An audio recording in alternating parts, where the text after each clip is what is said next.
Mwiriwe neza mwese abanywanyi b'ibiganiro byacu abatwumviriza muri uno mwanya ndetse abakomeje kugenda mubandanya gukurikira amakuru n'ibiganiro byacu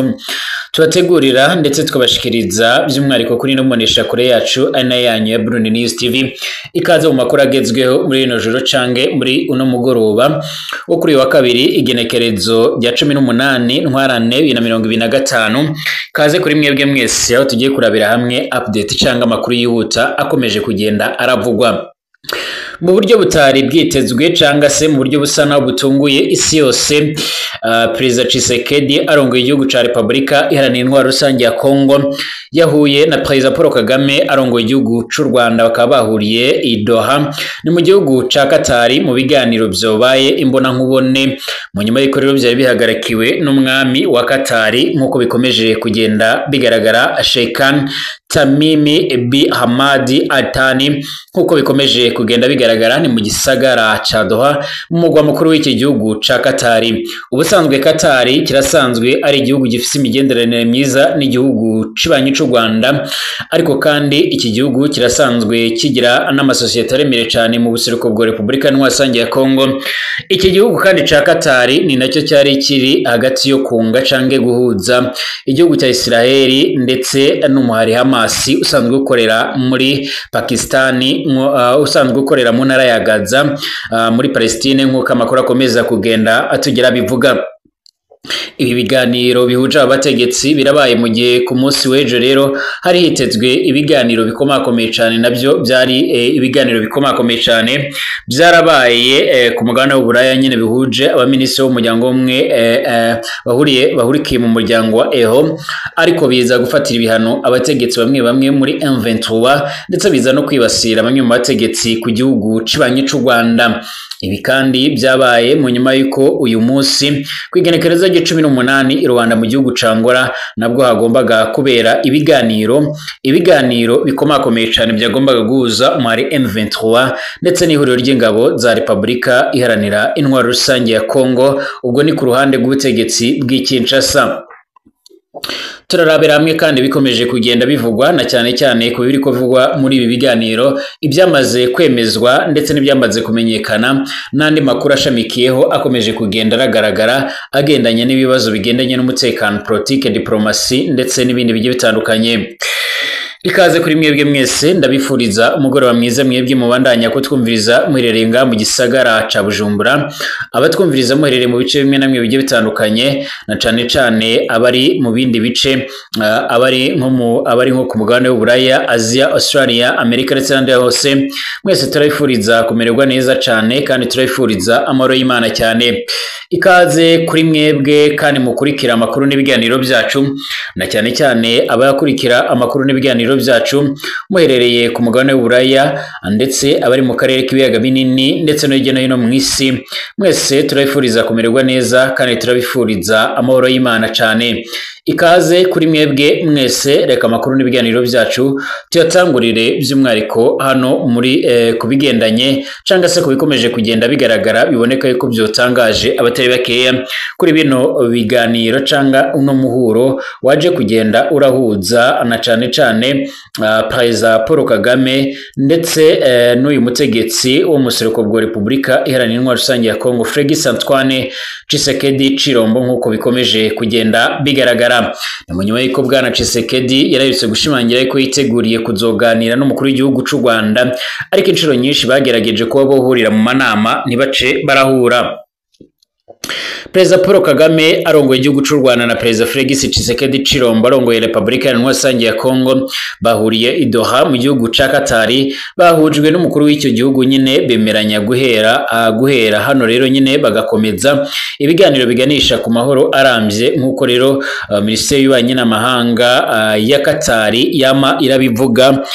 cange yamaze kugenda irabitangaza. President Kagame na President Tshisekedi baherukaga guhura imbona nkubone kuri iki kibazo muri Nzero 2022 i New York muri Leta Zunze Ubumwe za Amerika, bahujwe na President Emmanuel Macron arongoye igihugu c'u Bufaransa. Imihate myinshi yo guhuza aba bategetsi mu gushaka amahoro yageragejwe n'abandi bahuza ntiyashobotse kuva icyo gihe, nk'uko bikomeza kugenda bigaragara guhuzwa na Emir wa Qatar Katari Sheikh Tamim bin Ahmad Al Thani byerekana ijambo iki gihugu rero gifise ndetse n'inyungu za Republika Iharanira Rusange ya Kongo ndetse n'u Rwanda bifise mu kubana na Katari nkuko biriko bigaragara mu ntanguro z'umwaka wa 2023 Katari yaragerageje guhuza President Tshisekedi na mugenzi we Paul Kagame i Doha ariko ntibyociye birashoboka. Itangazo rya Minisiteri y'Ububanyi n'Amahanga ya Katari ryo mwijoro ryo kuri uyu wa kabiri riravuga yuko mu nama y'uyu munsi President Kagame na President Tshisekedi bumvikanye ku bushake kw'impande zose nyine ku gahenge ako kanya nkuko nyine kasabwe. Ni inama kandi yahuje n'ubundi imiryango y'ibihugu ya East African Community ndetse na SADC mu kwezi guheze nkuko byoma bigaragara. Aba bategetsi kandi bemeranyije gukomeza gushaka amahoro biciye mu biganiro bya Rwanda ndetse na Nairobi byavuguruwe bigahuzwa rero nkuko itangazo ry'iyi ministeri ribivuga nkuko amakuru akomeza kugenda tujya bivuga. ONU ndetse na RDC n'ibihugu bimwe na bimwe byo mu burengerazuba bw'isi bikunze kwagiriza u Rwanda gufasha inyeshamba z'umuhari M23 mu bihe bya vuba nyine ahaheze. U Rwanda rwo rwakomeje kugenda rugaragaza ko rero rwamagana ibyo birego rukavuga yuko ibyo ngibyo atashingiro bifise. Iyi nama y'Idoha kandi yabaye mu gihe kuri uyu wa kabiri havuzwe rero ingwano muri teritwari ya Walikale hagati ya M23 ndetse n'uruhande rw'ingabo za leta ya Kinshasa nkuko bigaragara. Bivugwa yuko kandi hakomeje kwibonekeza ibitero bimwe na bimwe na cane hakaba ari operation iherutse kwigarurira cyangwa se iherutse kwibasira igisagara ca Uvira nkuko amakuru akomeza kugenda atugeraho cange nkuko amakuru akomeza kugenda atugeraho nkuko bikomeza kugenda bigaragara. Hari amakuru akomeza kugenda ashimangira ndetse anagaragaza byinshi bikomakomeye cyane bikomeje kugenda bibazwa. Hari bamwe bavuga yuko haba hari harapanzwe umugambi uremere cyane wo gushaka kwivugana bamwe mu bayobozi b'uyu muhari M23. Ese koko hari harateguwe nyine kugerageza kwica intumwa za M23 i Rwanda mu gihugu ca Angola? Amakuru agaragara nyine ku mbuga ngurukana bumenyi tutabasha kuba twosuzuma neza aravuga ko haba hari harateguye imigambi yo kwica cyangwa se gushimuta intumwa za M23 zari kwitabira ibiganiro by'amahoro byari biteganyijwe kuri uyu wa kabiri i Rwanda mu gihugu ca Angola.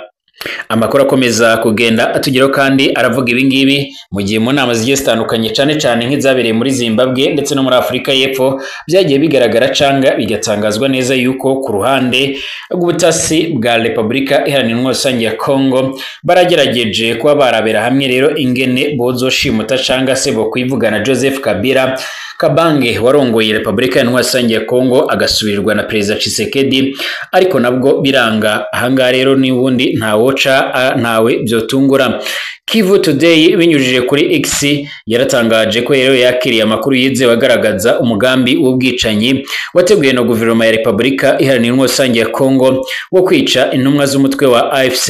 M23. Aba bari bategerejwe nyine uyu munsi Rwanda muri Angola mu biganiro byaje gusubikwa mu buryo rero butunguranye. Amakuru atugeraho rero avuga yuko guverinoma ya President Felix Tshisekedi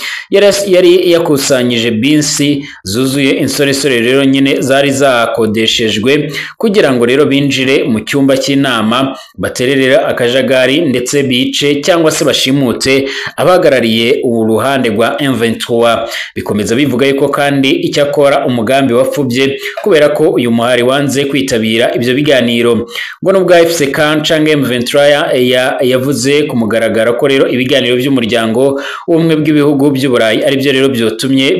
bisubiraho. Ngo amakuru y'ubutasi avuga yuko bashoboraga gutabwa muri yombi cange kwicwa nayo nyine yagize uruhare mu cyemezo cyabo cyo kuva muri ibyo biganiro nkuko amakuru akomeza kugenda atugera bivuga. Mu nyuma y'uko ibyo byose byamaze kugenda bitangazwa canga nkuko amakuru akomeza kugenda atugera bivuga, ibi byaje gutuma umuyobozi wungirije wa MONUSCO n'ubundi aza kuganira n'uyu muhari wa M23 nkuko bigaragara. Umuyobozi wungirije wa MONUSCO Bruno Lemarquis yarasuye abayobozi ba FC M23 mu gihe nyine amakimbirane akomeje kugenda yisukiranya mu buseruko bwa Repubulika Iharanira Rusange ya Kongo. Bruno umuyobozi wungirije w'ubutumwa bw'umuryango w'abibumbye bwo kubungabunga no kugarukana amahoro n'umutekano mu buseruko bwa Kongo, unakora kandi n'ubundi nk'umuhuzabikorwa w'ibikorwa by'ubutabazi muri RDC. Kuri uyu wa kabiri igenekerezo g'18 Ntwarante 2025 nibwo yasuye abayobozi ba AFC. Nkuko bikomeza kugenda bigaragara, yahuye na Colonel Nanga ndetse na Bertrand Bisimwa n'abandi bagize ihuriro rya Alliance Fleuve Congo. Mu gihe ibisobanuro birambuye rero ku biganiro bogiranye bitatangajwe, inama yagaragaye neza kandi n'ubundi nk'iyubashywe. Icyakora umwuka mubiri ro hagati ya MONUSCO n'umuM23 urakomeje na cane bitewe nuko rero MONUSCO ikomeje gucumbikira abasirikare bashika ku 3,000 ba FARDC, barimo abasirikare bakuru nk'abagenerali n'abakoloneli mu birindiro byayo. Iki kibazo cyarateje amatati hagati y'abagwanyi ba M23 ndetse n'ingabo za MONUSCO muri Goma, kubera ko rero ubutumwa bwa Honi bukomeje nyine guha rero ibikenewe ingabo za M23 ifata nk'abanzi mu karere, inagenzura ku bakozi nyine ba FARDC bakomeje kurindwa MONUSCO bitewe n'urwike kwenyine ndetse no kutizerana, bikagora nyine umubano hagati y'impande zombi. Nubwo hari ibibazo, uruzinduko rw'uyu mutegetsi nyine gwerekana kugerageza kubiganiraho nyine, ariko niba rero bizotuma haba rero impinduka mu buryo bwa MONUSCO yitwara canga se mibanira yayo mibi na M23, biracyari ibyo rero gutega amaso. Ubutumwa bwa MONUSCO bumaze imyaka n'imyaniko mu buseruko bwa Kongo. Icyakora benshi banenga imyitwarire ya MONUSCO ndetse bakanagaragaza neza yuko MONUSCO atakintu na gito yigeze ikora cyangwa se ngigira ikihindura ku bigendanye n'ibibazo bikomeje kugenda bigaragara mu buseruko bwa Repubulika Iharanira Intwaro Rusange ya Kongo. Ibi byose kandi n'ubundi bashinza MONUSCO kuba rero atakintu na kimwe yigeze igaragaza, nyamara MONUSCO ariyo ifite ubutumwa bukomakomeye cyane nyine bunashorwamo akayabo k'amahera menshi, nkuko amakuru akomeza kugenda atugera bivuga cange nkuko bikomeza kugenda bigaragara. Bashimire abanywanyi b'ibiganiro byacu, ababandanye kutwumviriza hano kuri Burundi News TV. Tugaruke mu masaha y'igitondo turabiramwe ibindi biriko biravugwa.